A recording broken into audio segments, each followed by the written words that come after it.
అలాగే ఇంకొక మాట ఏమంటే మన అమరావతి రాజధాని రైతులు వారికి మేలో కౌలేయాలి.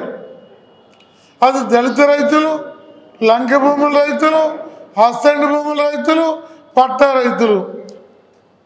ఇవాళ 9 నెలలు వారికి ఆదాయం అదే. అలాంటి ఆదాయం ఇవ్వకుండా, కౌలు వేయకుండా చిత్రహింసలు పెడుతున్న ముఖ్యమంత్రి రాజధాని విచ్ఛిన్నంలో భాగంగా ఒక శాడిజంతో కౌలు లేకుండా ఆపుతున్నాడు.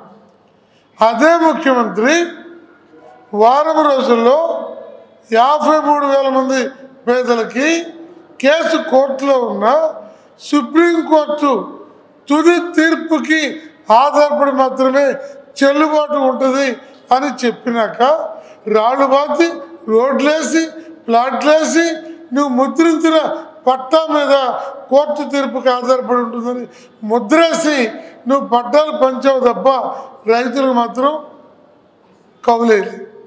అందువల్ల ఇతను ఒక ఏమంటారు చెప్పి ఒక శాడిస్టు, ఒక ఉగ్రవాది, అటువంటి వ్యక్తి ఈ రాష్ట్రంలో పాలించే అర్హతలు కోల్పోయినటువంటి నేపథ్యంలో కీలకమైన అమరావతికి సంబంధించి రేపు 8వ తారీఖు సోమవారం స్పందన సందర్భంగా సిపిఐ పార్టీ రాష్ట్ర పార్టీ నాయకత్వాన విజయవాడ సిఆర్డిఏ కమిషనర్ దగ్గరికి ఒక రాయబార యాత్ర జరపబోతున్నాం.